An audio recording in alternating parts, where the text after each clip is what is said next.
जय हिंद। नमस्कार सभी साथियों को मैं लेकर आ चुका हूं। आप सभी मेरे मित्र अगर तैयारी कर रहे हो एसएससी जीडी 2025 की, दोस्त यहां पर देखने वाले एसएससी जीडी 2025 में आप चाहते हो कि सभी मित्रों का सिलेक्शन हो जाए मेरे भाई, तो ऐसा प्रैक्टिस सेट रोजाना लेकर आता हूं मैं रात को 8 बजे। मेरे बच्चे कितने बजे लाता हूं? रात को 8 बजे लेकर आता हूं। पूरा प्रैक्टिस सेट होता है, इसमें math, reasoning, GK, GS, Hindi, हम सभी सिस्टम देखते हैं।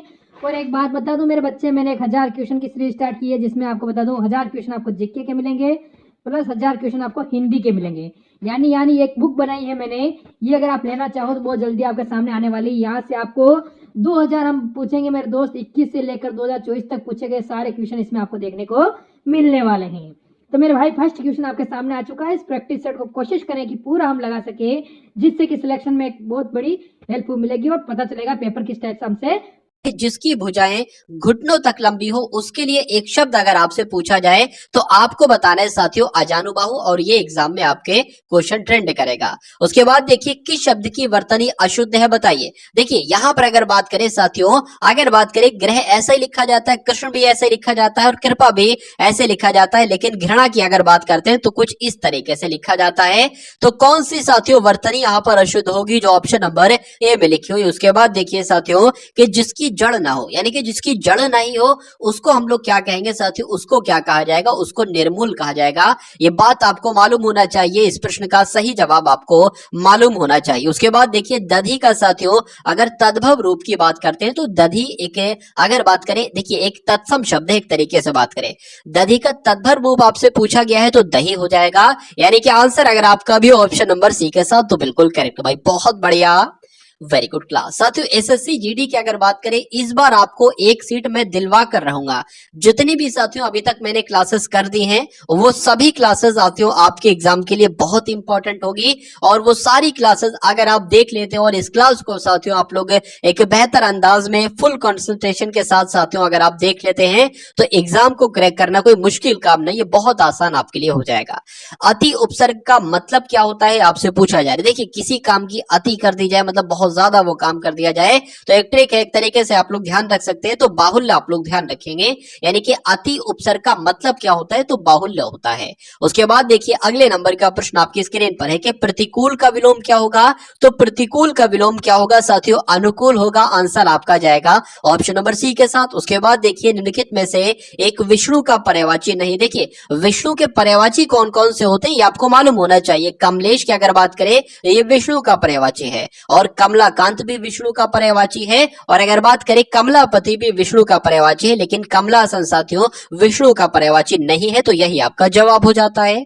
उसके बाद देखिए निम्नलिखित शब्दों में से किस एक का लिंग परिवर्तन हिंदी भाषा में प्रचलित ही नहीं है? देखिए चाचा का हो जाएगा साथियों, लिंग बदल जाएगा, चाचा का चाची। बहन का अगर बात करें भाई हो जाएगा, भैंसा का भैंसिया हो जाएगा। लेकिन कोयल की अगर बात करें तो हिंदी पुल्लिंग और स्त्रीलिंग इसका नहीं होता। कोयल है तो कोयल है साथियों, ऐसा नहीं करेंगे कि कोयली है या कोयला है। चलिए उसके बाद देखिए नेक्स्ट नंबर का क्वेश्चन आपकी स्क्रीन पर है कि निम्नलिखित में से कौन सा वाक्य सही है, ये आपसे पूछा जा रहा है। तो श्री राम 14 वर्ष के बाद वन से वापस लौटे, ये सही वाक्य होगा। या श्रीराम 14 वर्ष के बाद वनवास से वापस लौटे, या श्रीराम 14 वर्ष बाद वन से वापस लौटे, या श्रीराम 14 वर्ष के बाद वन से लौटे, क्या आपका राइट आंसर होना चाहिए? यानी कि जो शुद्ध वाक्य लग रहा है, बिल्कुल सही वाक्य आपका लग रहा है, ऑप्शन नंबर डी वाला लग रहा है। तो जिनका भी आंसर यहाँ पर डी है तो बिल्कुल करेक्ट है। उसके बाद देखिए जिसके पेट में माँ ने रस्सी बांधी हो उसको क्या कहा जाता है? तो उसको साथियों दामोदर कहा जाता है। आपके एग्जाम में क्वेश्चन पूछा जा सकता है कि जिसके पेट में माँ ने रस्सी बांधी हो उसे कहते हैं दामोदर। उसके बाद देखिए पैतृक शब्द में साथियों अगर प्रत्यय आपसे पूछा जाए तो आप क्या बताओगे? अब बहुत सारे की अगर यहां पर बात करें पैतृक की शब्द की अगर बात करें, इसमें प्रत्यय क्या होगा साथियों? आप लोग ध्यान रखेंगे, अक नहीं होगा, इसमें प्रत्यय इक होगा।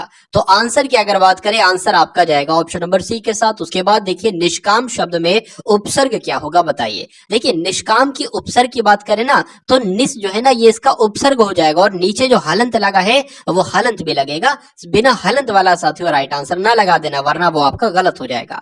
उसके बाद देखिए आम के आम गुठलियों के दाम, ये एक लोकोक्ति है और इस लोकोक्ति का मतलब साथियों क्या होता है? दोहरा लाभ, एकदम फायदा, जो व्यक्ति अपना हित अनहित ना समझे, या उपरोक्त में से कोई नहीं। तो कहा जा सकता है साथियों डबल प्रॉफिट यानी कि दोहरा लाभ ही इसका मतलब होगा आम के आम गुठलियों के दाम का। उसके बाद देखिए शुद्ध वर्तनी वाला शब्द बताइए, इसमें से कौन सा शब्द बिल्कुल सही लिखा हुआ है? तो मेरे हिसाब से साथियों ऑप्शन नंबर डी वाला जो ईर्ष्या शब्द लिखा हुआ ये बिल्कुल सही है, तो यही आपका बिल्कुल सही जवाब हो जाता है। होश उड़ जाना, इस मुहावरे के लिए मतलब क्या होगा साथियों? इसका मतलब क्या होगा आपसे एग्जाम में पूछा जाएगा, इसलिए बता दीजिए। घर फूक तमाशा देखना नहीं, घिग्गी बंधना नहीं, सिट्टी बिट्टी गुम हो जाना। बिल्कुल साथियों, बिल्कुल डर जाना, होश उड़ जाना या सिट्टी बिट्टी गुल हो जाना एक ही बात है। तो आंसर जिनका सी था तो बिल्कुल करेक्ट था। जान के लाले पड़ना ये एक मुहावरा है और इसका मतलब आपसे पूछा जा रहा है स्वयं को संकट में डालना, ये होगा मतलब गंभीर संकट में होना, या संकट टलना तो नहीं हो सकता, मुसीबत में गुजारा करना ये होगा। तो कह सकते हैं साथियों इसका जो सबसे सटीक जवाब होगा वो ऑप्शन नंबर बी के साथ जाएगा, यानी कि गंभीर संकट में होना। ये किसका मतलब है साथियों? जान के लाले पड़ने का मतलब है। अब उसके बाद देखिए कर्तव्य शब्द का उदाहरण आपसे पूछा जा रहा है, मतलब कर्तव्य शब्द का प्रत्यय पूछा। कर्तव्य में प्रत्यय क्या होगा? तव्य प्रत्यय होगा, लेप प्रत्यय होगा, अनियर प्रत्यय होगा। आपको साथियों बताना इस प्रश्न का सही जवाब आपका क्या होगा। साथियों अभी तक अगर आपने टारगेट सिलेक्शन इस चैनल को सब्सक्राइब नहीं किया है तो इस चैनल को साथियों सब्सक्राइब करके एक घंटे का निशान होगा उसको क्लिक करके एक बार ऑल पर साथियों क्लिक कर लीजिए, ताकि जैसे एसएससी जीडी का फुल मॉक टेस्ट साथियों इस चैनल पर आए तो तुरंत आपके पास नोटिफिकेशन आ जाए, उस नोटिफिकेशन पर क्लिक करके आप वो वीडियो साथियों देख सको। तो कुल मिला के साथियों जो भी आपका एनालिसिस हो रहा है मैथ और रीजनिंग का भी मैं एनालिसिस करता रहता हूं, ठीक है? तो उस वीडियो को भी साथियों जरूर देखिएगा। आपकी जो आने वाली शिफ्ट है उसमें बहुत आपको फायदा मिलेगा, इतना फायदा मिलेगा कि कम से कम जो प्रथम पहले नंबर पर आपने पोस्ट दी है वो पोस्ट आपको मिल जाए। चलिए कर्तव्य की अगर बात करें, इसमें साथियों प्रत्यय जो है ना वो तब वही, इसलिए सही जवाब आपका ए के साथ जाएगा। पीछे पीछे चलने वाले, इसका मतलब क्या होता है? तो उसको साथियों क्या कहा जाता है? उसको अनुगामी कहते हैं, जो पीछे पीछे चलता हो। तो आंसर यहाँ पर जिनका भी ऑप्शन नंबर बी तो बिल्कुल करेक्ट है। उसके बाद देखिए किस शब्द में आवा प्रत्यय नहीं है? देखिए दिखावा की अगर बात करें इसमें भी साथियों आवा प्रत्यय, और चढ़ावा में भी आवा प्रत्यय है, और भुलावा में भी साथियों आवा प्रत्यय है, लेकिन लावा में आवा प्रत्यय नहीं है तो यही आपका बिल्कुल सही जवाब हो जाता है। इनमें से तुरंग शब्द का पर्यायवाची साथियों क्या होता है? देखिए तुरंग का मतलब होता है घोड़ा, और घोड़े का ही पर्यायवाची होता है साथियों बाजी। तो कहा जा सकता है कि तुरंग शब्द का पर्यायवाची क्या होगा? बाजी होगा। आंसर आपका जाएगा ए के साथ। अब उसके बाद देखिए साथियों हिंदी के आपने देख लिए कितने क्वेश्चन साथियों देखे? 20 क्वेश्चन आपने हिंदी के देखे। अब सामान्य ज्ञान के साथियों यहाँ पर 20 क्वेश्चन देख लीजिए, उसके बाद रीजनिंग के क्वेश्चन और मैथ के क्वेश्चन, वो क्वेश्चन मैं आपको करवाने वाला हूं जो आज की शिफ्ट में साथियों एनालिसिस तरीके से हम लोग देखेंगे उन क्वेश्चंस को। चलिए गौतम बुद्ध को महापरिनिर्वाण साथियों कहां पर प्राप्त हुआ था? ये आपसे पूछा जा रहा है। तो आपसे अगर पूछा जाए महापरिनिर्वाण कहां पर प्राप्त हुआ था, तो कुशीनगर में साथियों इनका महापरिनिर्वाण उनको प्राप्त हुआ था। ये आप लोग ध्यान रखें। गौतम बुद्ध की अगर बात करें तो ये बौद्ध धर्म के साथियों प्रवर्तक थे। अगर बात करें इनका जन्म कहां पर हुआ था, तो इनका जन्म नेपाल में हुआ था, और नेपाल में एक स्थल है साथियों लुम्बिनी जिसका नाम है। तो नेपाल के लुम्बिनी में इनका जन्म हुआ था, ये आप लोग ध्यान रखेंगे। और अगर बात करें इनको ज्ञान की प्राप्ति कहां पर हुई, तो बिहार में बोध गया है, तो बिहार के बोध गया में ही साथियों इनको ज्ञान की प्राप्ति हुई। और अगर बात करें ये महापरिनिर्वाण क्या है, तो मृत्यु को ही कहा जाता है। अगर आपसे पूछे इनकी मृत्यु कहां पर हुई थी तब भी आपको कुशीनगर बताना है, और पूछा जाए महापरिनिर्वाण इनको प्राप्त कहां पर हुआ था तब भी आपको साथियों कुशीनगर ही बताना है। अब उसके बाद देखेंगे अगले नंबर का प्रश्न है कि भारत में सबसे पहली जनगणना कब शुरू की गई थी, बताने की कोशिश कीजिए। देखिए यहाँ पर कहा गया है कि सबसे पहली बार जनगणना जो है वो कब शुरू की गई थी, तो वो तो साथियों 1872 में शुरू की गई थी। किसके कार्यकाल में शुरू की गई थी, तो लॉर्ड मेयो के कार्यकाल में शुरू की गई थी। अच्छा यहाँ पर अगर लिखा होता साथियों सबसे पहले की जगह नियमित लिखा होता, यानी कि पूछा जाता है कि नियमित जनगणना साथियों कब शुरू की गई थी, तो वो साथियों 1881 में शुरू की गई थी। किसके कार्यकाल में शुरू की गई थी, तो लॉर्ड रिपन के कार्यकाल में शुरू की गई थी, ये भी आपको मालूम होना चाहिए। 2 सवाल और आपसे पूछे जाते हैं एग्जाम में। आपसे पूछा जाता है कि 2011 की जो जनगणना थी ये भारत की कौन से नंबर की जनगणना थी, तो ये 15वें नंबर की जनगणना थी। लेकिन अगर आपसे पूछा जाता है कि ये स्वतंत्र भारत की कौन से नंबर की जनगणना थी, तो ये स्वतंत्र भारत की साथियों 7वें नंबर की जनगणना थी। तो 4 पॉइंट जो मैंने आपको बताए साथियों, उनको आपको ध्यान रखना है। उसके बाद देखिए अगले नंबर का प्रश्न है कि 1904 में किसने क्रांतिकारियों के गोपनीय समिति के रूप में अभिनव भारत का आयोजन किया था। तो यहाँ पर अगर बात करें, पूछा जाता साथियों अभिनव भारत की स्थापना किसने की, तब भी आप क्या बताते, वीडी सावरकर ही बताते। और कहा गया है कि अभिनव भारत का आयोजन किसने किया साथियों, तब भी आपको विनायक दामोदर सावरकर यानी कि वीडी सावरकर ही बताना है। उसके बाद देखिए अगला प्रश्न है, किस स्वतंत्रता सेनानी ने महात्मा गांधी जी को पहली बार राष्ट्रपिता कहकर संबोधित किया था, ये आपको बताना है साथियों। क्या होगा इस क्वेश्चन का बिल्कुल सही जवाब बताइए। चलिए, तो सुभाष चंद्र बोस साथियों इस प्रश्न का बिल्कुल सही जवाब हो जाता है। अगर बात करें महात्मा गांधी जी को महात्मा सबसे पहले किसने कहा, तो रविन्द्रनाथ टैगोर ने कहा। और पूछा जाता साथियों, जो पूछा गया इस प्रश्न में कि महात्मा गांधी को पहली बार राष्ट्रपिता किसने कहा, तो सुभाष चंद्र बोस ने कहा। यह बात आपको साथियों मालूम होना चाहिए। अब उसके बाद देखिए कि अंतरराष्ट्रीय शांति और सुरक्षा को बढ़ावा देने से संबंधित प्रावधान भारतीय संविधान के निम्नलिखित में से किसके एक भाग के रूप में उल्लिखित हैं। तो किसके भाग में साथियों रूप के रूप में उल्लिखित है, राज्य के नीति निर्देशक सिद्धांत के रूप में उल्लिखित है। तो आंसर आपका अगर है साथियों ऑप्शन नंबर बी के साथ, तो बिल्कुल करेक्ट है। 73वें संविधान संशोधन 1992 के द्वारा भारतीय संविधान में किसके शीर्षक से एक परिच्छेद 9 जोड़ा गया, जो अनुच्छेद 243 से 243 ओ के प्रावधानों को कवर करता है। तो किसकी बात चल रही है साथियों, आप लोग ध्यान रखेंगे, पंचायत की बात चले, यानी कि यहाँ पर खाली जगह में साथियों पंचायत शब्द आएगा तो ये वाक्य आपका पूरा होगा। उसके बाद देखिए इनमें से कौन सा राज्य पालघाट दर्रे से आपस में जुड़े हुए हैं। तो कौन कौन से राज्य साथियों पालघाट दर्रे से आपस में जुड़े हुए हैं, तो केरल और तमिलनाडु, आप लोग ध्यान रखेंगे या पालघाट दर्रे से जुड़े हुए, आंसर आपका जाएगा बी के साथ। उसके बाद देखिए काराकोरम पर्वत श्रृंखला में सबसे ऊंची चोटी कौन सी है, बताइए। तो काराकोरम पर्वत श्रृंखला में सबसे ऊंची चोटी साथियों कौन सी है, माउंट केटू है, ये आपको मालूम होना चाहिए। आंसर आपका जाएगा ऑप्शन नंबर बी के साथ। और जिनका भी आंसर यहाँ पर बी है तो बिल्कुल करेक्ट है। इसकी ऊंचाई की बात करें तो 8611 मीटर इसकी ऊंचाई है, ठीक है ना। चलिए अब उसके बाद देखिए अगले नंबर का क्वेश्चन है कि सागौन के जंगल भारत के निम्नलिखित में से किस राज्य में, सागौन के जंगल साथियों किस राज्य में है, कुल मिला के ये आपको बताना है। तो कहां पर है, ये तो मध्य प्रदेश में है, इसलिए सही जवाब आपका जाएगा ऑप्शन नंबर बी के साथ। निम्नलिखित में से कौन भारत का सबसे बड़ा राष्ट्रीय उद्यान है, बताने की कोशिश करेंगे, बताइए।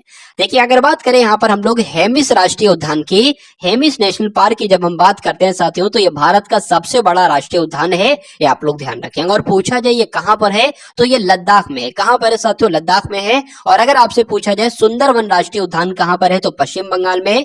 जिम कार्बेट राष्ट्रीय उद्यान कहां पर है, तो उत्तराखंड में। और गिर राष्ट्रीय उद्यान कहां पर है, तो ये गुजरात में है। उसके बाद देखिए भारतीय अर्थव्यवस्था का मेरुदंड किस क्षेत्र को कहा जाता है, तो किस क्षेत्र को कहा जाता है साथियों, कृषि क्षेत्र को ही भारतीय अर्थव्यवस्था का मेरुदंड कहा जाता है। तो जिनका भी आंसर यहाँ पर डी तो बिल्कुल करेक्ट है। उसके बाद देखिए कि इनमें से किस प्रकार की अर्थव्यवस्था में संसाधनों पर निजी अधिकार होते हैं और आर्थिक गतिविधियों का मुख्य उद्देश्य लाभ अर्जित करना होता है। तो किसकी बात चल रही है साथियों, आप लोग ध्यान रखेंगे, पूंजीवादी की यहाँ पर बात चल रही है। इनमें से किस प्रकार की अर्थव्यवस्था में, तो जो पूंजीवादी अर्थव्यवस्था होती है ना, इसमें संसाधनों पर निजी अधिकार होता है और आर्थिक गतिविधियों का मुख्य उद्देश्य जो होता है वो लाभ कमाना होता है, ये आप लोग ध्यान रखेंगे। चलिए अब उसके बाद देखिए साथियों, अभी जो मैथ और रीजनिंग के जो कॉन्सेप्ट मैं आपको बताने वाला हूं वो बहुत शानदार साथियों आपके लिए कॉन्सेप्ट मैं आज के इस क्लास में लेकर आया हूं। 33वें नंबर का साथियों क्वेश्चन देखिए, प्रतिध्वनि सुनने के लिए स्रोत तथा परावर्तन सतह के बीच कितनी न्यूनतम दूरी होनी चाहिए, तो कितनी होनी चाहिए साथियों, 17 मीटर की होनी चाहिए। राइट आंसर आपका जो जाएगा वो ऑप्शन नंबर बी के साथ जाएगा। ट्रांसफार्मर की खोज साथियों किसने की थी, अब आपसे यहाँ पर पूछा जा रहा है। तो माइकल फैराडे का नाम आपने बहुत सुन रखा होगा साथियों, बहुत बारी किताबों में इनका जिक्र किया गया है। तो माइकल फैराडे के द्वारा ही साथियों ट्रांसफार्मर की खोज की गई थी। अगला प्रश्न देखिए, किस गैस का गंध सड़े हुए अंडे के जैसी होती है, बताइए। कहां से खुशबू आती है साथियों सड़े हुए अंडे की, तो हाइड्रोजन सल्फाइड से आती है, आप लोग ध्यान रखेंगे। आंसर आपका जो जाएगा वो ऑप्शन नंबर डी के साथ जाएगा। चलिए भैया उसके बाद देखिए निम्नलिखित में से कौन सा हैबर प्रोसेस का उपयोग करके उत्पादित किया जाता है। तो हैबर प्रोसेस का उपयोग करके तो साथियों अमोनिया का उत्पादन किया जाता है और अमोनिया को उत्पादित किया जाता है। तो राइट आंसर आपका जो जाएगा साथियों वो ऑप्शन नंबर ए के साथ जाएगा, ये आप लोग ध्यान रखेंगे। निम्नलिखित में से कौन सी प्रक्रिया एक जीव में ऊर्जा उत्पन्न करती है, बताइए। तो कौन सी प्रक्रिया एक जीव में ऊर्जा उत्पन्न करती है? तो जो श्वसन की प्रक्रिया है ना साथियों, यही जीव में ऊर्जा उत्पन्न करती है। आंसर आपका जाना चाहिए ऑप्शन नंबर सी के साथ। फेफड़े की बाहरी आवरण परत को क्या कहा जाता है साथियों, बताइए। तो क्या कहा जाता है? फुफ्फुस आवरण कहा जाता है। आंसर आपका जो जाएगा वो ऑप्शन नंबर ए के साथ जाएगा। अस्पताल में निम्नलिखित में से किस विभाग में कैथ लैब होती है, ये आपको साथियों बताना है। और क्या हो सकता है इस क्वेश्चन का राइट आंसर? तो अस्पताल में किस विभाग में? तो कार्डियोलॉजी साथियों विभाग जो होता है, इस विभाग में ही एक लैब होती है जिसको कहा जाता है कैथ लैब। तो आंसर आपका अगर है ऑप्शन नंबर सी तो बिल्कुल करेक्ट है। उसके बाद देखिए साथियों कि एक पेड़ की उम्र का पता कैसे लगा सकते हैं? तो उसके वजन से नहीं, उसकी ऊंचाई से नहीं, वर्तमान में अपनी वार्षिक छल्लों से साथियों। बिल्कुल, ये आप लोग ध्यान रखेंगे, जो छल्ले होते हैं ना, इनको गिनकर साथियों उनकी आयु का निर्धारण किया जा सकता है, पता लगाया जा सकता है। तो आंसर यहाँ पर जिनका भी ऑप्शन नंबर सी है तो बिल्कुल करेक्ट भाई, बहुत बढ़िया, वेरी गुड क्लास। तो अब आप लोग देखिए साथियों यहाँ पर रीजनिंग के पहले क्वेश्चन, पहले साथियों रीजनिंग के क्वेश्चंस होंगे, उसके बाद मैथ के क्वेश्चंस देखेंगे। तो रीजनिंग का साथियों पहला क्वेश्चन आपकी स्क्रीन पर है कि उस वेन आरेख का चयन कीजिए जो निम्नलिखित वर्गों के बीच के संबंध को सही ढंग से निरूपित करता है। तो यहाँ पर साथियों माता है, पिता है और पुरुष है। देखिए मान लेते हैं ये क्या है, ये पुरुष है, और जितने भी साथियों पिता होंगे ना, जितने भी पिता होंगे वो पुरुष के अंतर्गत ही तो आएंगे। और ये मान लेते हैं साथियों क्या हो जाएंगी, ये माता हो जाएंगी। तो इस टाइप का साथियों आपको कौन से ऑप्शन में देखने को मिल रहा है साथियों? ऐसा आपको कहां पर नजर आ रहा है? तो कहा जा सकता है ऐसा आपको ऑप्शन नंबर बी में नजर आ रहा होगा। तो यही आपका बिल्कुल सही जवाब हो जाता है। अब उसके बाद देखिए साथियों यहां पर आपको बताने कि कौन कौन से साथियों लेटर आ सकते हैं, ध्यान से देखिए और बताइए साथियों क्या इस क्वेश्चन का सही जवाब आपका हो सकता है। देखिए एक यहां पर लेटर आएगा, और बात करें यहां पर एक नहीं बल्कि यहां पर दो लेटर आएंगे। ठीक है, यहां पर साथियों दो लेटर आएंगे, और यहां पर कितने लेटर आएंगे? यहां पर भी एक तरीके से साथियों दो लेटर आएंगे, और यहां पर एक, यहां पर एक और यहां पर एक। अब देखिए सबसे पहले आपको काम ये करना है कि इन लेटर्स को काउंट कर लीजिए कितने आखिर ये लेटर्स हैं। एक दो, खाली जगह को भी गिनते करेंगे। 1 2 3 4 5 6 7 8 9 10 11 12 13 14 15 16 17 18 19 20, यानी कि साथियों 20 लेटर है। या तो अगर बात करें कितने का, या तो 4 का पेयर बनेगा या साथियों 5 का पेयर बनेगा। तो पहले 4 का पेयर बना लेते हैं, अगर ठीक है आंसर मिल जाता है तो ठीक है, वरना 5 का पेयर बनाते हैं। पहले 4 का बना लीजिए, 1 2 3 4, 4 का एक अलग बन गया, 1 2 3 4, 4 का ये बना लिया, 1 2 3 4 ये 4 का बन गया, और 1 2 3 4 ये 4 का बन गया, और 1 2 3 4। अब देखिए साथियों अंत में क्या आ रहा है, आर क्यू आ रहा है, अंत में यहां पर भी आर क्यू है। तो यहां पर अगर बात करें आर तो है लेकिन क्यू नहीं है, तो साथियों यहां पर क्यू बन जाएगा। यहां पर क्यू तो है लेकिन आर नहीं, तो यहां पर आर बन जाएगा। यहां पर आर क्यू दोनों नहीं है अंत में, तो आर क्यू बना लेंगे। देखिए पूरा हमें मिल गया पी एस आर क्यू, तो पी तो है, एस बन जाएगा, ये भी साथियों सेम बन गया पी एस आर क्यू, ये भी सेम बन गया पी एस आर क्यू। इसको भी बना लीजिए पी एस आर क्यू, ये पूरा पी एस आर क्यू बन गया। इसको भी पी एस आर क्यू बना लीजिए, और इसको भी पी एस आर क्यू बना लीजिए, तो एस यहां पर आ जाएगा। अब देख लीजिए आपने अपने पेन से कौन कौन से लेटर लिखे उनको एक बार लिख लीजिए अलग को। तो आपने एस लिखा, आर लिखा, क्यू लिखा, एस लिखा, आर लिखा, क्यू लिखा और एस आर लिखा, उसके बाद एस आर लिखा आपने, उसके बाद साथियों पी लिखा, क्यू लिखा, पी लिखा, क्यू लिखा और एस लिखा। अब देख लीजिए ये कौन से ऑप्शन में है साथियों, जिस ऑप्शन में ये है ना वही ऑप्शन आपका बिल्कुल सही जवाब हो जाता है। एस आर क्यू ए कहां पर है, एस आर ये हो गया, क्यू एस ये हो गया, और आर पी क्यू एस साथियों ये आपका राइट आंसर हो जाएगा ऑप्शन नंबर बी। उसके बाद देखिए अगले नंबर का साथियों क्वेश्चन आपकी स्क्रीन पर आ चुका है, देखिए और बताइए सही जवाब आपका क्या होगा। दिए गए विकल्पों में से वो संख्या आपको साथियों चुनना है यहाँ पर जो निम्नलिखित श्रेणी में प्रश्नवाचक चिन्ह के स्थान पर आए। कुल मिला के साथियों एक सीरीज वाला क्वेश्चन है, प्रश्नवाचक चिन्ह की जगह पर आपको बताना है कौन सा नंबर आएगा। देखिए और बताइए सही जवाब क्या होगा। देखिए सिंपल सी बात है, पहले 16 में कितना माइनस यहाँ पर हुआ है, तो -7 माइनस हुआ है, 16 में 7 माइनस करेंगे तो 9 आ जाएगा। अब ये तो साथियों एकदम मतलब यहाँ पर माइनस किया गया, यहाँ पर एकदम बढ़ा दिया गया, तो कितना बढ़ाया गया साथियों, यहाँ पर मैं कह सकता हूँ 18 सारा बढ़ाया गया। चलिए उसके बाद यहाँ पर कितने माइनस किया गया, एक तरीके से माइनस ही किया गया है, तो कितना माइनस किया गया, -8 माइनस यहाँ पर किया गया है। ये भी एकदम साथियों बढ़ गया, मतलब गुणा हो गई। और इसकी अगर बात करें 76 से अगर बात करें यहाँ पर साथियों 9 माइनस किया गया है। देखिए यहाँ पर पहले में 7 माइनस किया, एक छोड़ा, दूसरे में 8 माइनस किया, उसके बाद छोड़ा, 9 माइनस किया, मतलब 7 माइनस किया, 8 माइनस किया, 9 माइनस किया, तो इसको छोड़ेंगे, यहाँ पर साथियों 10 माइनस करना होगा। और जब यहाँ पर साथियों 10 माइनस करेंगे तो 335 में से 10 माइनस करने पर 325 आपका आंसर आ जाएगा। क्या 325 ऑप्शन में है कहीं पर? तो बिल्कुल साथियों ऑप्शन में है, लेकिन अभी हमें दुविधा है कि ये जो हम एक एक को छोड़कर कर रहे हैं कि ये सही होगा। अब अगर बात करें, देखिए ये 9 से आपको इतना तो आपको पता चल गया, इसका ठीक है ना, इसका ये तो आपको पता चल गया, लेकिन अब इसका मतलब क्या होगा, ये यहां पर अगर बात करें 9 तिया आपका कितना होता है साथियों, 27 होता है। तो 9 से 27 हुआ, 9 तिया 27 हो गया। उसके बाद क्या साथियों 19 तिया 27 होता है? तो नहीं साथियों, 19 चौक साथियों कितना होता है, ये 76 होता है। देख लीजिए, ठीक है, 19 चौक आपका मतलब इसकी गुणा 4 से हो जाएगी, ठीक है, और इसकी गुणा साथियों किससे हो जाएगी, 67 की अगर बात करते हैं तो 5 से आप गुणा कराओगे, 7 पंजे 35, 35 आ जाएगा, 35 का 5 आ जाएगा, 3 चला जाएगा, 6 पंजे 30 और 3 33 है। तो ये ऐसे होगा साथियों, मतलब इसकी गुणा 3 से, फिर अगले नंबर 4 से, फिर इसकी नंबर 5 से, और नीचे जो खेल चल रहा है वो 7 माइनस किया, फिर 8 माइनस किया, फिर 9 माइनस किया, तो फिर 10 माइनस करेंगे। तो ये नंबर बिल्कुल साथियों सही है और आंसर आपका ऑप्शन नंबर सी के ही साथ जाएगा। बहुत बढ़िया, वेरी गुड क्लास। अब उसके बाद देखिए साथियों, एक कथन आपके सामने, एक नहीं बल्कि 2 कथन आपके सामने हैं और 2 ही निष्कर्ष आपके सामने हैं। सबसे पहले आपको साथियों कथनों को पढ़ना है और फिर उसके बाद उसके अकॉर्डिंग निष्कर्ष देखिए और मुझे बताइए कि कौन सा निष्कर्ष सही है और कौन सा निष्कर्ष गलत है। पहले कथन में लिखा हुआ है कि कुछ तारे ग्रह हैं, तो ये मान लीजिए साथियों क्या हो जाएंगे, ये तारे हो जाएंगे। और मान लेते हैं साथियों क्या, इतने तारे क्या हैं, इतने तारे ग्रह हैं। तो ये साथियों तारे हो गए और ये क्या हो गए, ये आपके साथियों ग्रह हो गए। उसके बाद कहा है कुछ ग्रह धूमकेतु हैं, तो मान लेते इतने ग्रह साथियों क्या हो जाएंगे, इतने ग्रह आपके साथियों क्या हो जाएंगे, धूमकेतु हो जाएंगे। अब निष्कर्ष पढ़िए और निष्कर्ष को देखकर बताइए कौन सा निष्कर्ष सही है। कुछ धूमकेतु ग्रह हैं, कुछ धूमकेतु, बिल्कुल साथियों इतने धूमकेतु क्या है, ग्रह हैं, ये बिल्कुल सही हो जाएगा।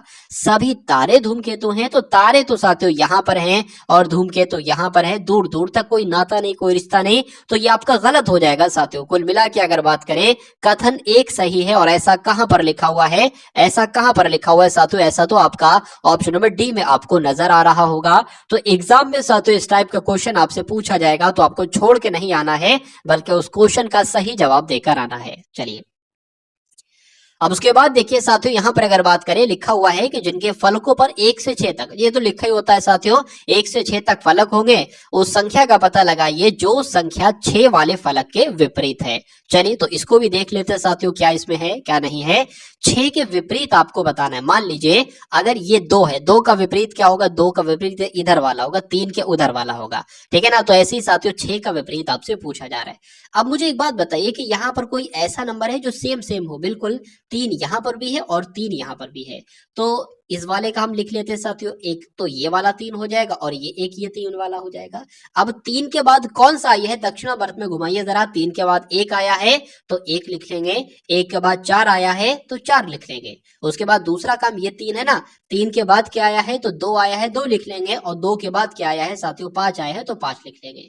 इसका मतलब ये होता है, हमें ये पता चल गया कि 4 का अगर विपरीत आपसे पूछा जाता तो आप 5 बताते, अगर 1 का विपरीत आपसे पूछा जाता तो आप 2 बताते, लेकिन यहाँ पर 3 का विपरीत पूछा गया, 3 का नहीं साथियों 6 का विपरीत पूछा गया है। तो अगर बात करें साथियों, अब बचा ही क्या, अब बचा क्या, 1 भी हो गया, 2 भी हो गया, 3 भी हो गया, 4 भी हो गया, 5 भी हो गया, तो 3 का विपरीत पूछा गया साथियों, जाहिर सी बात है यहाँ पर 6 नंबर ही आएगा मजबूरन, क्योंकि 6 ही साथियों नंबर होते हैं टोटल। तो कुल मिला के अगर बात करें साथियों, यहाँ पर अगर बात करें कुल मिला के, मतलब कुल मिला के 6 वाला आपसे पूछा गया, तो 6 का विपरीत क्या होगा, तो 6 का विपरीत जो होगा ना साथियों वो एक तरीके से 3 ही होगा, ठीक है ना, 3 ही होगा, तो 3 ही आपका राइट आंसर जाएगा। और जिनका भी आंसर यहाँ पर ऑप्शन नंबर ए है तो बिल्कुल करेक्ट भाई, बहुत बढ़िया, वेरी गुड क्लास। चलिए अब उसके बाद देखिए साथियों, यहाँ पर मैं आपको दिखला देता हूँ थोड़ा सा जूम करके यहाँ पर। चलिए अब यहाँ पर देखिए साथियों और बताइए सही जवाब क्या है। यहाँ पर आपको जो ये आकृति आपको ये नजर आ रही ना,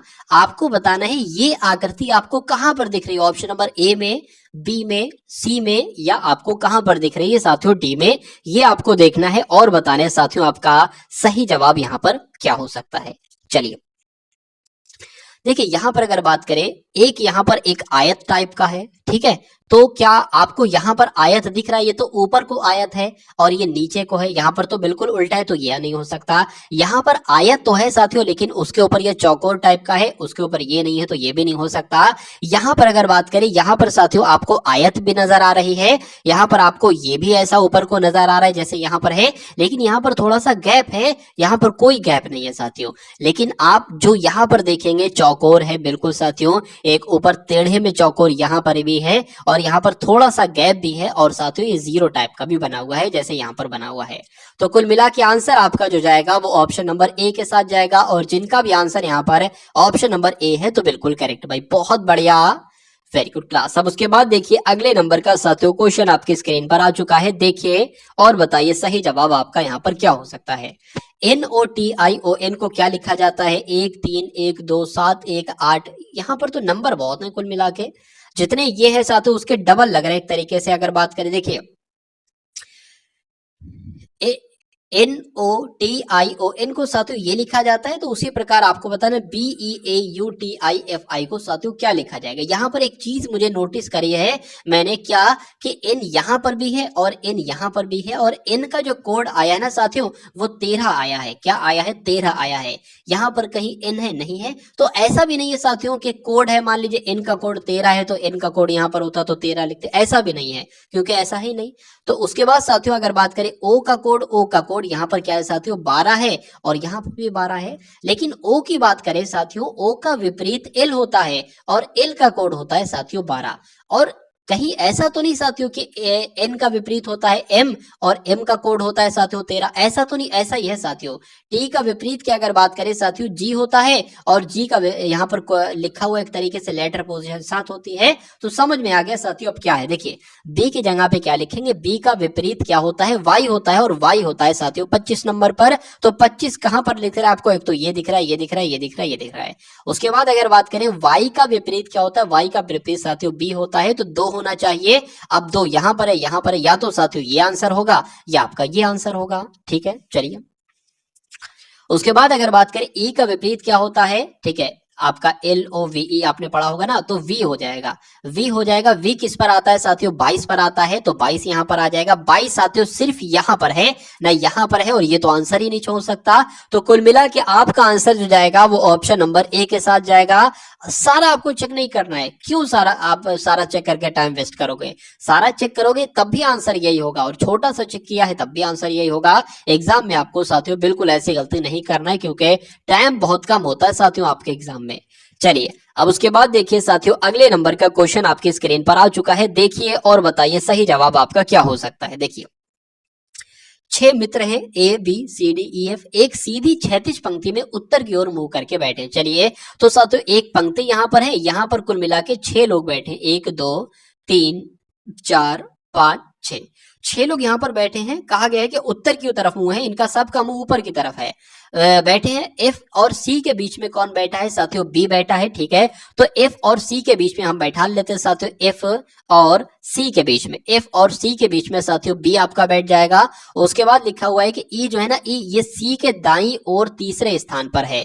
तो C कहां पर है? C यहां पर है, और C का दायां किधर होगा साथियों? इधर को होगा। तो तीसरे स्थान पर मतलब 1 2 3, तो यहां पर साथियों E आ जाएगा, ठीक है। उसके बाद क्या लिखा हुआ है? D जो है ना, D ये E के बाईं ओर ठीक बगल में बैठा है। E किधर है? E ये है।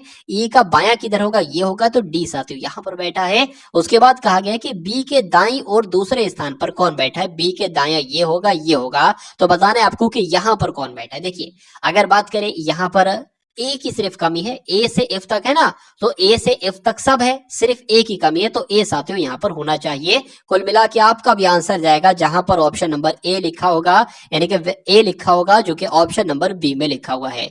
उसके बाद देखिए अगले नंबर का साथियों क्वेश्चन आपकी स्क्रीन पर है कि जटिल का सरल से वही संबंध है जो संकुचन का है। देखिए जटिल की अगर बात करें ना, तो जटिल का विलोम होता है साथियों सरल।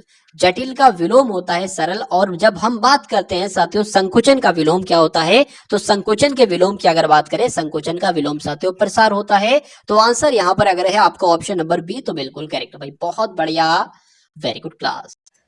इस क्वेश्चन को देखिए साथियों, और इस क्वेश्चन का सही जवाब आपका क्या हो सकता है बताने की कोशिश कीजिए। देखिए लेटर पोजीशन की अगर बात करें तो के का अगर बात करें साथियों एल आया है, आई का यहाँ पर जेड आया है, ऐसा कुछ हो रहा है, तो लेटर पोजीशनिंग साथियों करा लीजिए।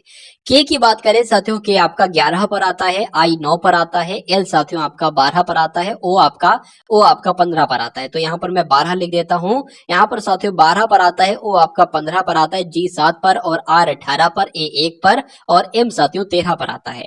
अगर उसके बाद साथियों यहाँ पर अगर बात करें तो एल आपका फिर 12 पर आता है, जेड 26 पर आता है, अब मैं इसकी करा रहा हूँ, क्यू साथियों 17 पर आता है, और एफ 6 पर आता है, और एन 14 पर आता है, के 11 पर, एच 8 पर, और जे आपका 10 पर आता है। यहाँ पर अगर बात करें साथियों कैसे क्या हो रहा है, देखिए यहाँ पर है ना, ये आपका 11 है, और 11 से ये 10 हो गया, यहाँ पर 9 है, और यहाँ से 8 हो गया है, यहाँ पर 12 है साथियों, और ये 11 हो गया है, और यहाँ पर क्या है, यहाँ पर 15 है, तो यहाँ पर 14 हो रहा है। तो इस टाइप से साथियों हो रहा है, मतलब इसमें आपको एक घटाना, इसमें एक घटाना, इसमें एक घटाना है। तो मैं कह सकता हूँ कि 1 2 3 4 5 6 7 8 8 है साथियों, कितने हैं, 8 है। तो 8 डैश हम लोग खींच लेते हैं यहाँ पर, 1 2 3 4 5 6 7 8। अब ए में से अगर एक घटाएंगे ना साथियों तो कितना आएगा, तो जेड आएगा, तो यहाँ पर जेड आएगा। अब ऑप्शन में से देखिए कहां पर जेड है साथियों, तो ऑप्शन नंबर डी में जेड है, तो यही आपका राइट आंसर है। एग्जाम में अब आपको आगे और चेक नहीं करना है, यही आंसर होगा, लेकिन मैं आपको पूरा करके दिखला देता हूं। आई होता है साथियों 9 पर, ए 8 हो जाएगा, आपका एच आ जाएंगे यहाँ पर, आर होता है 18 पर, 17 पर आ जाएगा साथियों, क्यू आ जाएगा, और यहाँ पर साथियों सी है, तो यहाँ पर साथियों बी आ जाएगा, और फिर अगर बात करें साथियों यहाँ पर क्यू आ जाएगा, फिर ये जेड आ जाएगा, फिर ये साथियों ई आ जाएगा, और फिर ये एस आ जाएगा। तो कुल मिला के आंसर आपका जो जाएगा वो ऑप्शन नंबर डी के साथ जाएगा भाई, बहुत बढ़िया, वेरी गुड क्लास। अब उसके बाद देखिए साथियों अगले नंबर का प्रश्न आपकी स्क्रीन पर है, देखिए और बताइए सही जवाब आपका यहाँ पर क्या हो सकता है, बताइए। चलिए यहां पर अगर बात करें, एक वस्तु के अंकित मूल्य पर 10% की और 5% की क्रमिक छूट देने के बाद वो वस्तु 3420 रुपए में बेची जाती है। वस्तु का अंकित मूल्य आपसे पूछा जा रहा है। अच्छा, ये जो छूट दी गई ना, ये अंकित मूल्य पर ही छूट दी गई है। मान लेते हैं साथियों अंकित मूल्य, हम यहाँ पर अंकित मूल्य पूरा पूरा लिखें या एक्स लिख दें, यहाँ पर एक्स लिख देते हैं, ज्यादा आसान रहेगा, बार बार अंकित मूल्य बहुत लंबा चौड़ा नहीं लिखना पड़ेगा। तो अंकित मूल्य पर 10% की छूट दी गई, यानी कि 90 रुपए में वो दिया गया, 90% में वो दिया गया, तो 90/100 आ जाएगा। उसके बाद कहा गया कि फिर से 5% की छूट दी गई, यानी कि साथियों फिर वो 95 रुपए में दिया गया, यानी कि 95% में दिया गया, और ये दो छूटें देने के बाद वो वस्तु साथियों 3420 रुपए में बेची जाती है, यानी कि बराबर 3420 आ जाएगा। अब अंकित मूल्य आपसे पूछा जा रहा है ना, और अंकित मूल्य आपका x है, तो इसको पूरे को कैलकुलेट करो और x का मान निकाल दो, वही आपका आंसर हो जाएगा। अब इसको छोटा कर लीजिए, 0 से 0 कट जाएगा, 5 दूना आपका 10 हो जाएगा, और 5 एकम 5, 5 नीम आपका 45 हो जाएगा। अब अगर बात करें साथियों x बराबर क्या आ जाएगा, ये 3420 है, 3420 ऐसा ही हो जाएगा। अगर बात करते साथियों ये 10 है और ये साथियों 20 है, तो यहाँ पर कुल मिला के 200 आपका आ जाएगा। और नीचे साथियों क्या आ जाएगा, नीचे आपका 19 आ जाएगा, और कितना आ जाएगा साथियों 9 आ जाएगा। इतनी सी बात है साथियों। चलिए अब अगर बात करें ना साथियों, देखिए 3 से कट कर लेना, 3 एकम 3, 3 3 9 हो जाएगा, और 3 एकम 3, 3 एकम 3, इसको कट कर रहे हैं, 3 एकम 3, 3 एकम 3, 3 चौक आपका 12, और ये 0 हो जाएगा। फिर से एक बार कोशिश कीजिए 3 से कट करने की, तो 3 3 आपका क्या हो जाएगा साथियों 9 हो जाएगा, 2 बचेगा, 3 7 21, 3 8 24 हो जाएगी, आ जाएगा। तो अब अगर बात करें साथियों क्या आपके सामने देखिए 19 एकम 19, 19 दूना आपका 38 हो जाएगा, यानी कि 20 की गुणा 200 से करना है, तो 2 दूना 4, यानी कि 4000 आपके इस प्रश्न का बिल्कुल सही जवाब हो जाता है। तो जिनका भी आंसर यहाँ पर ऑप्शन नंबर सी है, तो बिल्कुल करेक्ट भाई, बहुत बढ़िया, वेरी गुड क्लास। अब उसके बाद देखिए साथियों अगले नंबर का क्वेश्चन आपकी स्क्रीन पर है, देखिए और बताइए सही जवाब आपका यहाँ पर क्या हो सकता है। चलिए बढ़िया क्वेश्चन है साथियों, देखिए और बताइए सही जवाब आपका क्या होगा। कहा जा रहा है कि एक वस्तु को 170 रुपए में बेचा जाता है, बेचने पर एक व्यक्ति को 15% की हानि होती है। कभी भी साथियों ऐसा कहे कि हमने किसी वस्तु को 200 में बेचा तो 10% की हानि हुई, तो 10% की हानि का मतलब साथियों ये हुआ कि उसको 90% में आपने बेचा। और कितने रुपए में बेचा? 200 रुपए में बेचा। कहा जाए 200 रुपए में बेचने पर 10% की हानि हुई, यानी कि 90% बराबर क्या हो जाएगा? 200 हो जाएगा। तो अब हमें 100% की वैल्यू निकालना होगी। कैसे निकालेंगे? 200 गुणा में 100 लगा देंगे और बटे में साथियों 90 आ जाएगा। तो इसको कैलकुलेट करोगे हमें 100% की वैल्यू मिल जाएगी, यानी कि वो मूल्य हमें मिल जाएगा जिस पर बेचने पर ना हमें प्रॉफिट हो ना हमें लाभ हो।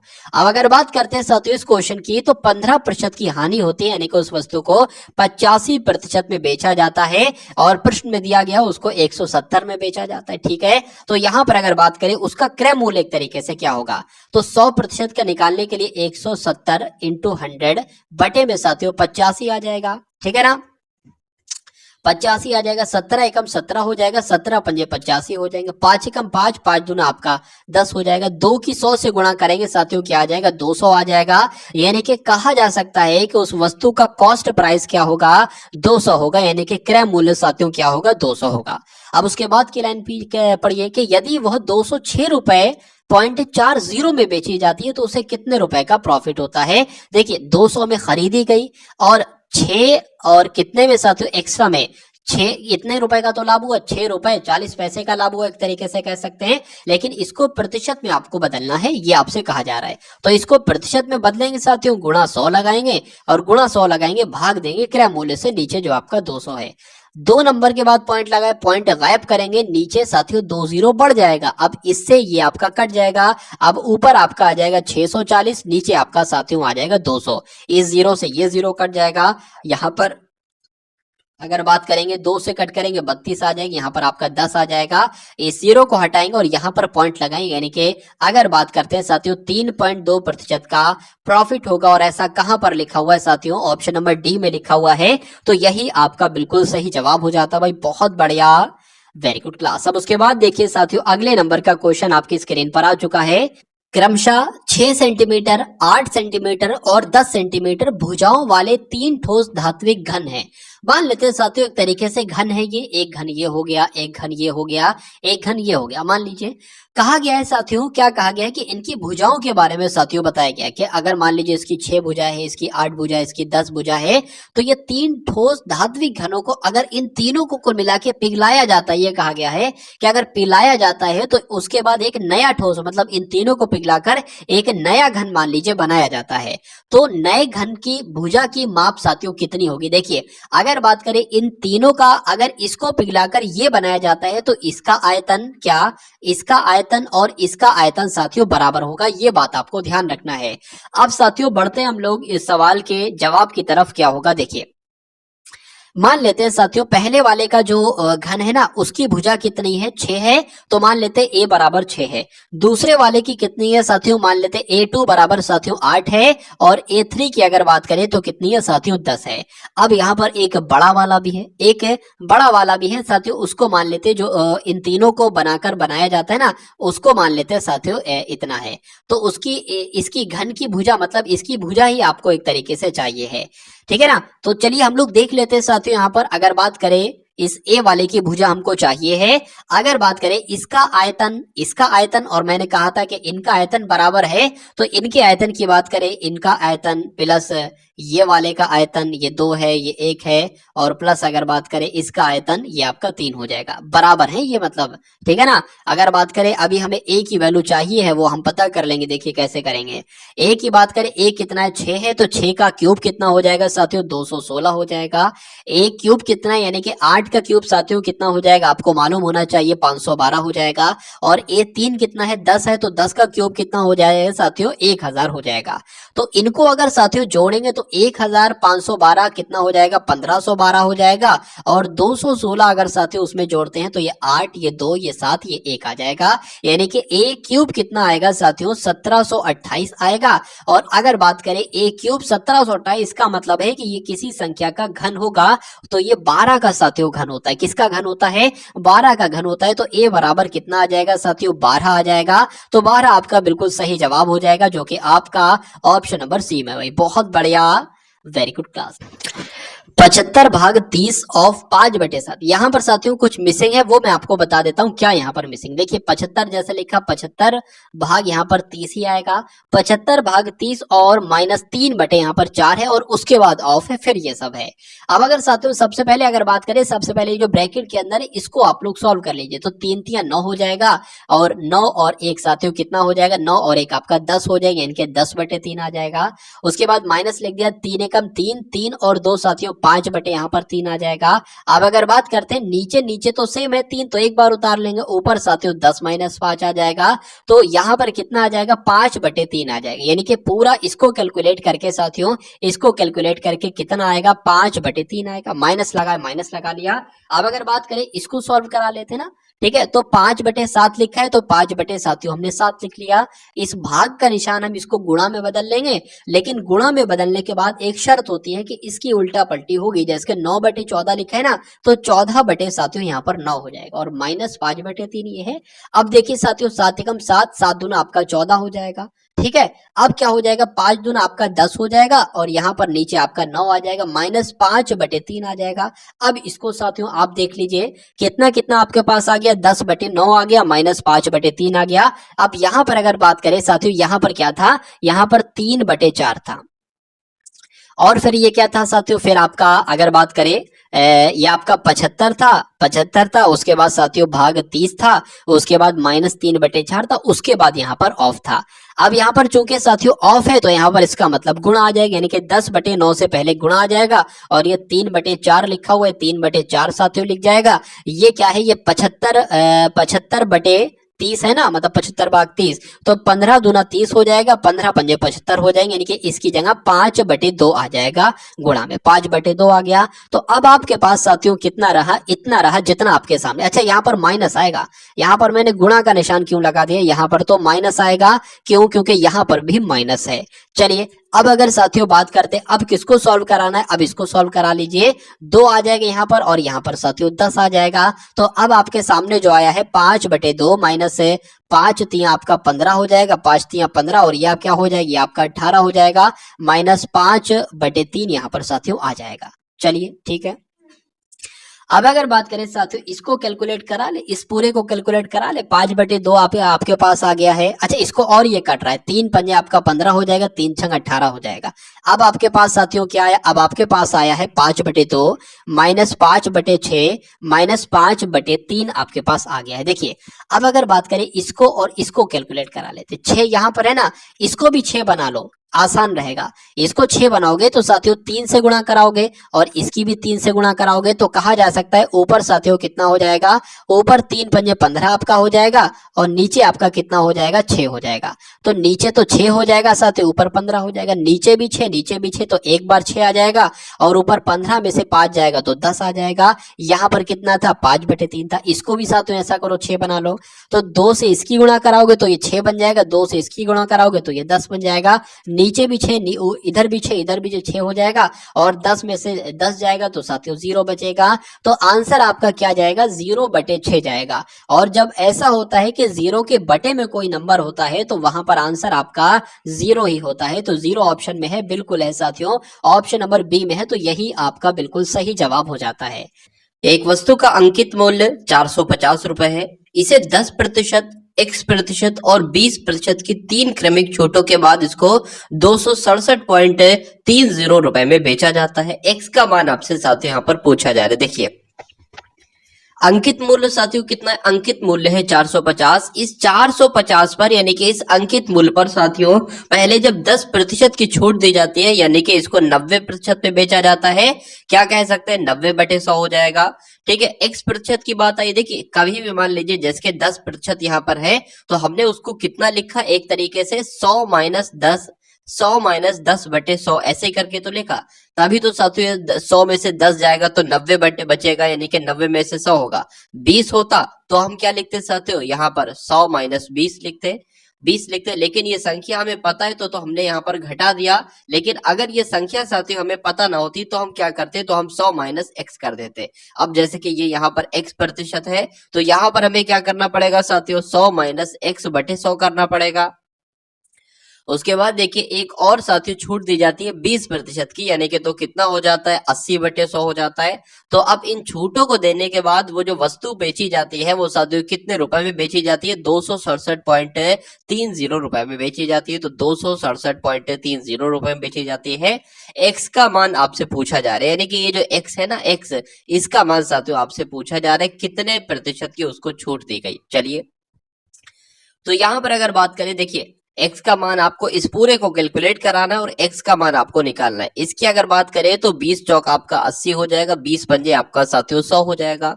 इसकी अगर कट करें, इस जीरो से ये जीरो कट जाएगा, इस जीरो से साथियों ये जीरो आपका कट जाएगा। ठीक है, चलिए अब अगर बात करें, देखिए नीचे आपका 100 है, ठीक है, और नीचे आपका 5 है। अगर इस 5 को भी कट कर दे और 5 निम 45 कर दे तो कोई दिक्कत नहीं। अब बहुत ध्यान से देखिएगा साथियों, अब बहुत ध्यान से देखिएगा, ये 100 माइनस एक्स है ना, 100 माइनस एक्स यहाँ पर हमने लिख लिया, 100 माइनस एक्स बराबर ये क्या लिखा है, 267, ये भी साथियों हमने लिख लिया, 0.30 भी लिख लिया। अब नीचे कौन कौन सी संख्या है, नीचे साथियों सिर्फ 100 है तो ये 100 लगेगा इसमें नीचे। और अगर बात करें जो ऊपर वाला होगा ना वो भाग में आ जाएगा इसके, तो ऊपर क्या क्या है, 9 है और ये 90 है, यानी कि 9 90 है तो ये आपका 81 हो जाएगा। ठीक है, और साथियों कितना है, और आपका 4 है तो ये आपका 4 हो जाएगा। अब देखिए दो संख्याओं के बाद पॉइंट लगा है, पॉइंट हटाएंगे साथियों, नीचे 2 जीरो बढ़ाएंगे एक लगा के। अब इन 100 से ये 100 आपका कैंसिल हो जाएगा। ठीक है, चलिए अब एक बार साथियों इसको और कट कर लीजिए। देखिए क्या ये साथियों 4 से कट हो रहा है, देख लेते हैं हम लोग एक बार। 4 से तो नहीं कट हो रहा है, ठीक है, ये 3 से कट हो जाएगा, देख लीजिए 3 एकम आपका 3 हो जाएगा, 3 एकम क्यों, 3 3 सत्ती किस, 3 अट्ठे आपका 24 हो जाएगा। कितना बचेगा साथियों, 2 बचेगा, 3 नीम आपका 27, 3 अट्ठे आपका 24 हो जाएगा, 2 बचेगा 27 बचेगा, 3 नीम 27 और 3 एकम 3 और 0 लग जाएगा। ये कटेगा साथियों 3 से, 3 दूना 6 हो जाएगा, 3 सत्ते 21 हो जाएगा। इस जीरो से साथियों ये जीरो कट जाएगा। और अगर बात करें 3 नीम आपका कितना आ जाएगा, 3 नीम 27 आ जाएगा। इसको अगर कट करेंगे तो यहाँ पर लिख लीजिए 3 दूना आपका 6 होगा, 3 नीम 27 होगा, 3 सत्ते 21 होगा और 0 नहीं होगा। ठीक है, और अब नीचे साथियों क्या बचा है, 9 बचा है और 4 बचा है। अब 3 से एक बार और देख लीजिए साथियों, कट हो रहा है, 3 से नहीं कट हो रहा है, देखिए हाँ कट हो जाएगा। ये ऐसा करो 9 से ही कट हो जाएगा, 9 कम 9 9 3 27 हो जाएगा, 2 बचेगा 27 हो जाएगा, 9 3 27 और 0 का 0 यहाँ पर लग जाएगा। ठीक है, अब ये भी कट हो गया। अब इसको साथियों 4 से कट करा लो, यानी कि 330 को साथियों 4 से कट करा लो, आंसर आपका आपके सामने आ जाएगा। 4 अट्ठे 32 हो जाएगा, बिल्कुल 4 अट्ठे 32 हो जाएगा, एक जाएगा 10 हो जाएगा, 4 दूना 8 हो जाएगा, बिल्कुल एक बचेगा, पॉइंट लगेगा, 0 बढ़ेगा साथियों, 4 दूना 8 हो जाएगा। तो कुल मिला के साथियों 82.2 यहाँ पर आ रहा है। चलिए अच्छा यहाँ पर एक बात है, देखिए 4 अट्ठे 32 होगा ना, 4 अट्ठे 32 हो गया, ठीक है। उसके बाद 4 अट्ठे 32 में से साथियों जब एक बचेगा तो ये 10 हो जाएगा, 4 दूना आपका 8 हो जाएगा, 8 हो जाएगा तो साथियों यहाँ पर एक नहीं, यहाँ पर 2 बचेगा और पॉइंट लगाएंगे, 0 बढ़ाएंगे, 4 पंजे आपका कितना हो जाएगा, 4 पंजे आपका 20 हो जाएगा। तो इतना कुल मिला के यहाँ पर आता है। अब देखिए अब यहाँ पर कहा गया है कि x का मान ज्ञात कीजिए, तो x का मान ज्ञात कीजिए साथियों। x का मान वैसे कैसे हम ज्ञात कर पाएंगे, x का मान हम कैसे ज्ञात कर पाएंगे, 100 माइनस एक्स यहाँ पर साथियों हमने लिखा था, बिल्कुल लिखा था 100 माइनस एक्स। तो x की वैल्यू क्या आई है साथियों, 82.5 आई है। तो जब 100 में से 82.5 घटाओगे तो 17.5% बचेगा, यानी कि साथियों यहाँ पर जो बट्टा आपका लग रहा था वो 17.5% का लग रहा था और यही आपका बिल्कुल सही जवाब हो जाता। भाई बहुत बढ़िया, वेरी गुड क्लास। अब उसके बाद देखिए कि एक निश्चित धनराशि, कोई निश्चित धनराशि है, कोई राशि है, वो साधारण ब्याज पर 2 वर्षों में कितनी हो जाती है साथियों, 8,640 हो जाती है। और 3 वर्षों में कितनी हो जाती है, देखिए 2 वर्षों में तो साथियों इतनी हो जाती है और 3 वर्षों में 9,720 हो जाती है। धनराशि में धनराशि और वार्षिक ब्याज दर कितनी होगी, यानी कि आपसे धनराशि भी पूछी जा रही है, पूछा जा रहा है कि मूलधन कितना होगा, और पूछी जा रही है साथियों आर, यानी कि पूछा जा रहा है कि दर कितना होगा। तो ये दो चीजें आपको यहाँ पर बताना है। कौन कौन सी? एक तो धनराशि की अगर बात करें, धनराशि मैं आपको बता दूंगा कैलकुलेट करके, एक सेकेंड। तो मैं आपको धनराशि बता दूंगा साथियों, और मैं आपको दर बता दूंगा। चलिए, यहाँ पर दर हो गई और धनराशि हो गई। अब यहाँ पर बहुत ध्यान से साथियों देखिएगा, देखिए यहाँ पर कहा गया है कि एक निश्चित धनराशि साधारण ब्याज पर 2 वर्षों में 8640 हो जाती है, और 3 वर्षों में कितनी हो जाती है? 9720 हो जाती है। तो मैं कह सकता हूँ साथियों, 1 वर्ष का साधारण ब्याज कितना निकलेगा? इन दोनों को अगर साथियों माइनस कराओगे तो मैं कह सकता हूँ 0 में से 0 जाएगा, 0 बचेगा। और अगर बात करें साथियों, ये 12 में से 4 जाएगा, कितना बचेगा? 8 बचेगा। और यहाँ पर साथियों 0 आ जाएगा, और यहाँ पर 10 आ जाएगा। यानी कि कह सकते हैं कि 1 वर्ष का जो साधारण ब्याज प्राप्त होता है वो 1080 प्राप्त होता है। ठीक है।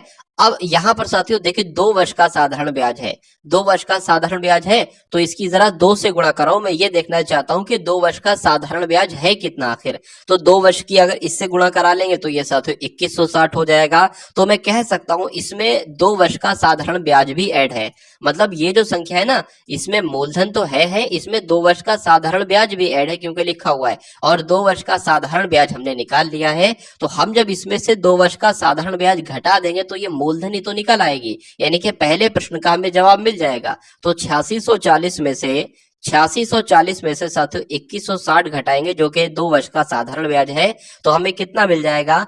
हमें हमें यहाँ पर मिल जाएगा साथियों कितना? हमें यहाँ पर मिल जाएगी धनराशि मिल जाएगी कुल मिला के। तो 6480 रुपए कहाँ पर लिखा हुआ है? 6480 रुपए। एक तो 6480 रुपए ये लिखा हुआ है, एक साथियों ये लिखा हुआ है। या तो option number A right answer होगा, या आपका डी राइट आंसर होगा। लेकिन अब हम साथियों निकाल लेते हैं क्या? अब हम साथियों एक बार दर भी निकाल लेते हैं। 6480 रुपए आपका मूलधन हो गया। अच्छा, दर निकालने की अगर बात करते हैं तो दर बराबर क्या होता है? दर बराबर होता है SI इंटू 100 बटे P इंटू टी। ठीक है, इसमें हम बैठा देते हैं। अब अगर साधारण ब्याज की यहाँ पर अगर बात करते हैं तो 1 वर्ष का साथियों साधारण ब्याज कितना निकला था, या 2 वर्ष का लिख लेते हैं। 2160 निकला था, 2160 हो गया गुणा 100 हो गया, और मूलधन कितना है? 6480 है। ठीक है, 6480 हो गया। और कितने समय के लिए? 2 समय के लिए, 2 वर्ष के लिए। अब इसको अगर कट करने पर आए साथियों तो ये कैसे कट होगा, यहाँ पर मैं आपको बता देता हूँ। देखिए, इस 0 से आपका ये 0 कैंसिल हो जाएगा, 2 एकम 2 हो जाएगा, और इसको अगर कट करेंगे 2 एकम 2 0, 2 अट्ठे 16 हो जाएगा।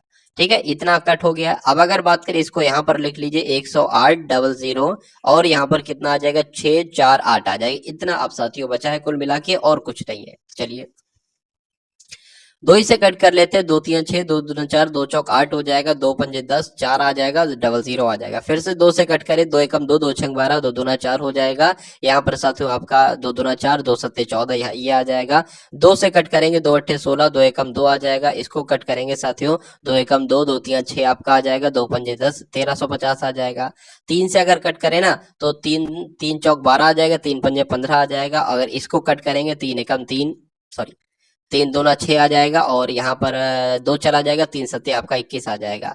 ठीक है, अब 9 पंजे की अगर बात करें, 9 पंजे आपका 45 हो जाएगा, 9 कम 9, 9 2 18, 9 3 27 हो जाएगा। तो कुल मिला के 50 बटे 3 आपको यहाँ पर मिल रहा है। तो आर कितने निकल रही है साथियों? आपकी 50 बटे 3 निकल रही है। तो इसको कैसे कैलकुलेट करेंगे? तो साथियों 3 आ जाएगा, 3 एकम 3 हो जाएगा, कितना बचेगा? 2 बचेगा, 20 हो जाएगा, 3 छंग 18 हो जाएगा, कितना बचेगा? 2 बचेगा।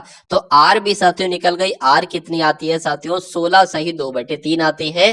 तो 16 सही 2 बटे 3 कहां पर लिखी हुई है? ऑप्शन नंबर डी में लिखी हुई। तो यही आपका बिल्कुल सही जवाब हो जाएगा। और मूलधन तो हमने पहले ही निकाल लिया था, तो जिनका भी आंसर यहाँ पर डी है तो बिल्कुल करेक्ट है। उसके बाद देखिए साथियों, अगले नंबर का क्वेश्चन आपकी स्क्रीन पर है, देखिए और बताइए सही जवाब आपका क्या होगा। देखिए, ए और बी की आय का अनुपात कितना है? उनकी आय, अगर ए की आय साथियों 4 है तो बी की आय कितनी है? 5 है, ऐसा कह रहे हैं। और उनके व्यय का अनुपात कितना है? 2:3 है। मतलब अगर कमाते 4 है तो खर्च 2 करते हैं, कमाते 5 है तो खर्च 3 करते हैं। यदि ए और बी क्रमशः 7200 रुपए और 6000 रुपए की बचत करते हैं, यानी कि इतने इतने रुपए बचाते भी हैं, तो एक ही आय आपसे पूछा जा रहा है, यानी कि 4x का मान एक तरीके से पूछा जा रहा है। देखिए ए और बी की आय का अनुपात कितना दे रखा है, 4:5 दे रखा है। मान लेते हैं ए की आय साथियों 4x हो जाएगी और बी की आय कितनी हो जाएगी, 5x हो जाएगी। उसमें ये भी दिया है साथियों कि ए जो बचत करता है वो 7200 रुपए की बचत करता है, ठीक है, 7200 रुपए की बचत करता है। अब इंसान मान लीजिए साथियों, अब उसकी आय कितनी है, उसकी आय साथियों 4x है। अब इस 4x में से साथियों अगर वो कितना बचाएगा, 7200 रुपए बचाएगा, तो आगे क्या आएगा साथियों, आगे क्या आएगा, 7200 में यहां पर लिख देता हूं। अब एक व्यक्ति अपनी आय में से साथियों अपना क्या निकालेगा, अपनी बचत अगर वो निकालता है तो उसके सामने क्या आएगा, उसके सामने एक तरीके से व्यय आएगा, यानी कि उसने कितना खर्चा किया। आपकी आय मान लीजिए साथियों 10 है, आपने उसमें से 2 रुपए बचत किए, तो ये क्या निकलेगा, ये साथियों खर्च ही तो निकलेगा, यानी कि 8 रुपए आपने खर्च कर लिए। अब उसी प्रकार अगर बात करते हैं, देखिए और यहाँ पर जो व्यय है ना, व्यय का भी अनुपात दे रखा है। व्यय का अनुपात कितना है कि ए का 2 है और बी का कितना 3 है। तो यहाँ पर फिर से मैं लिख लेता हूं, मान लीजिए इसकी ए की आय में से साथियों उसकी बचत को जब माइनस करते हैं तो कितना आता है साथियों, उसका व्यय का अनुपात आ जाता है जो कि 2 है, ठीक है।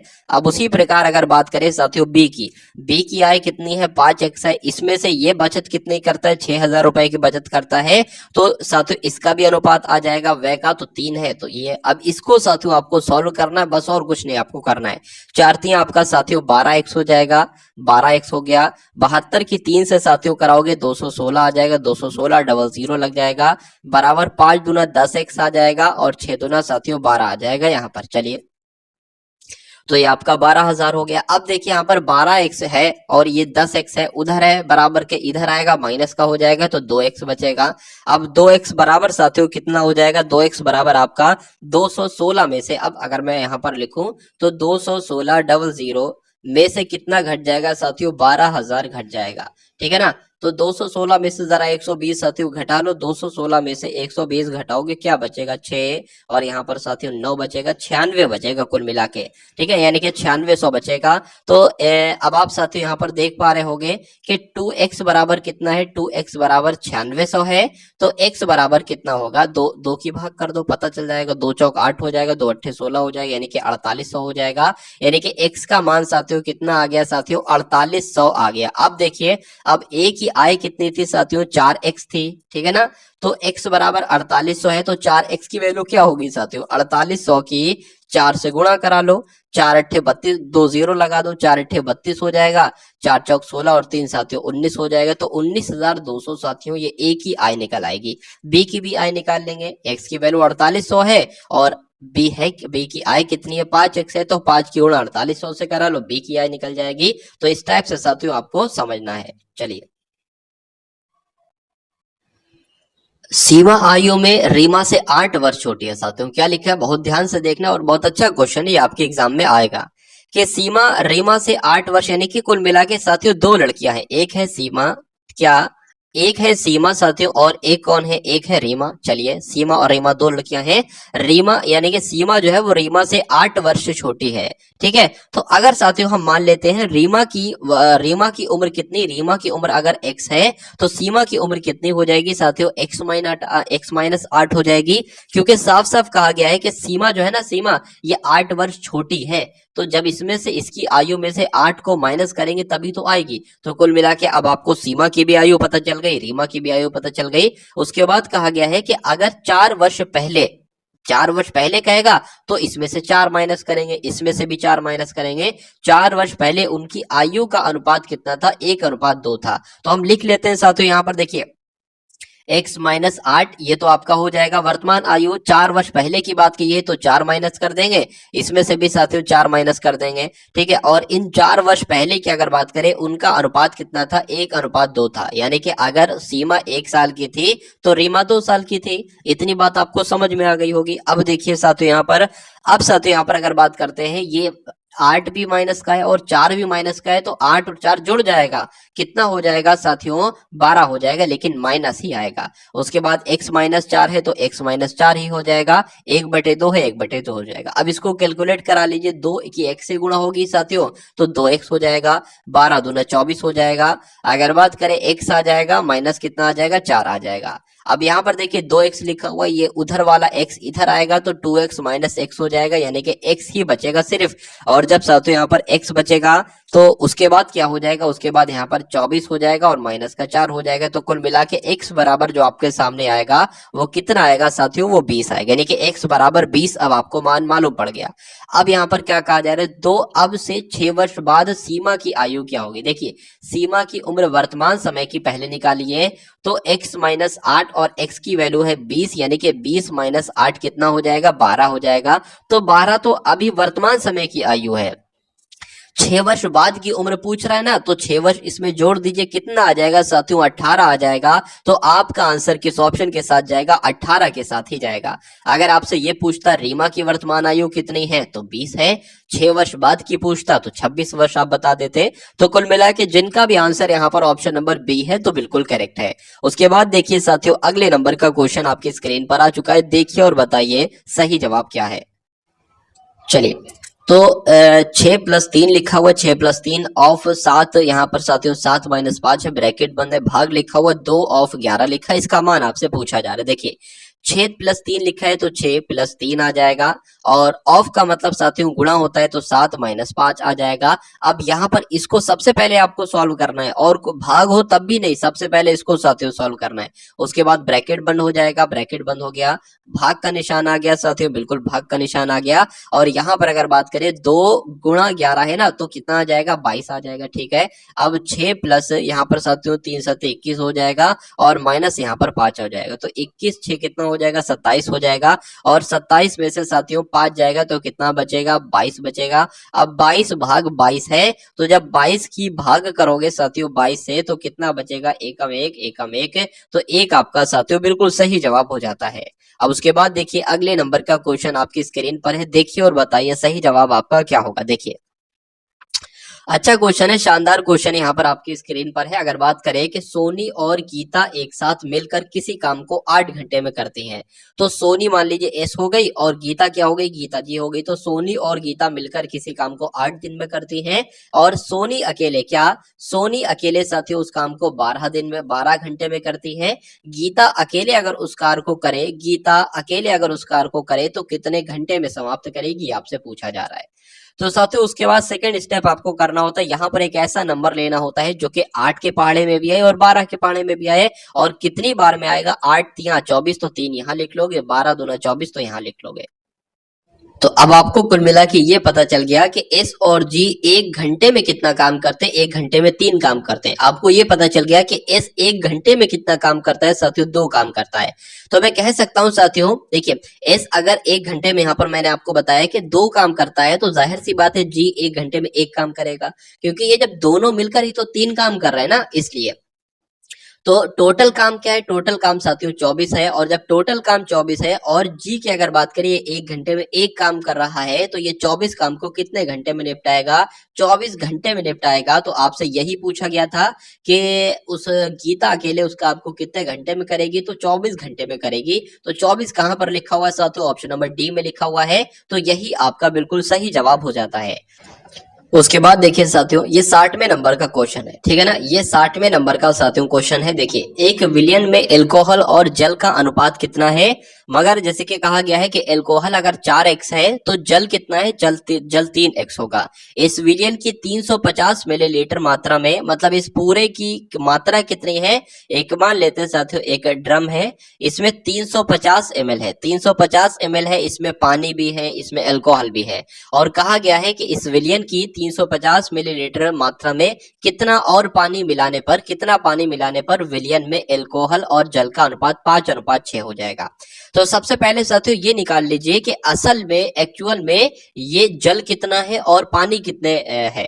तो जब 350 साथियों इस पूरे में है, तो मैं कह सकता हूं साथियों एल्कोहल का अनुपात 4 है, 4x है, और जल का अनुपात 3x है, तो इसकी मात्रा निकाल सकते हैं। देखिए कैसे निकालेंगे, अगर बात करें साथियों एल्कोहल की निकालना है ना, एल्कोहल की, तो एल्कोहल की कैसे निकालेंगे, पूरी मात्रा कितनी है 350 है, एल्कोहल की निकालना है, एल्कोहल का अनुपात क्या है साथियों 4 है, नीचे क्या आ जाएगा इनका जोड़ आ जाएगा और इनका जोड़ 7 होता है, 7 एकम 7, 7 पंजे आपका 35 हो जाएगा, 0 लग जाएगा, 20 चौक कितने हो जाएंगे साथियों 200 हो जाएंगे, तो 200 आपकी क्या निकल जाएगी साथियों, 200 आपकी एल्कोहल निकल जाएगी, ठीक है 200 एल्कोहल निकल गई, तो अब जाहिर सी बात है साथियों 150 क्या निकल जाएगी, 150 आपकी किसकी मात्रा निकल जाएगी, जल की मात्रा निकल जाएगी। चलिए ठीक है, अब देखिए यहां पर अगर बात करें अब ये किस टाइप से होगा, देखिए भाई इस विलियन की 350 मिलीलीटर मात्रा में कितना पानी और मिला दिया जाए, 200 तो एल्कोहल है, ठीक है 200 एल्कोहल है, जल कितना है, जल 150 है, और कह रहे हैं कि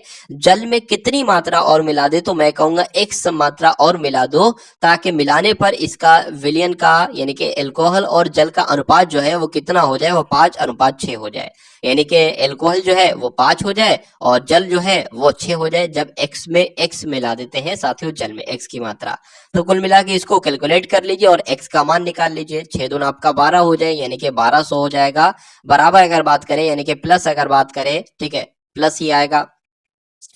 अब उसके बाद अगर बात करें 150 की साथियों 5 से पहले गुणा होगी तो कितना आ जाएगा, यहाँ पर बराबर आ जाएगा, ठीक है क्योंकि यहाँ पर कोई 200 के बगल में कोई नंबर लिखा नहीं है तो प्लस माइनस आएगा नहीं, कुल मिला के 1200 बराबर साथियों 15 पंजे 75 होता है, तो यहाँ पर 75 750 आ जाएगा, प्लस आपका साथियों 5x यहाँ पर आ जाएगा। अब अगर बात करते हैं साथियों 1200 में से ये 750 माइनस करेंगे, इधर का आएगा तो 0 हो जाएगा, और 10 में से 5 जाएगा साथियों तो 5 बचेगा, और यहाँ पर 400 यानी कि 450 बराबर जो आएगा वो 5x की वैल्यू आएगी, तो एक x की वैल्यू साथियों कितनी आएगी, 90 आएगी, ठीक है ना 90 आएगी। तो मैं कह सकता हूं साथियों कि अगर इतने ml विलियन में अगर पानी की मात्रा 90 मिलाई जाती है तो एल्कोहल और जल का अनुपात कितना हो जाता है, 5:6 होता है, तो आंसर आपका जो जाएगा वो ऑप्शन नंबर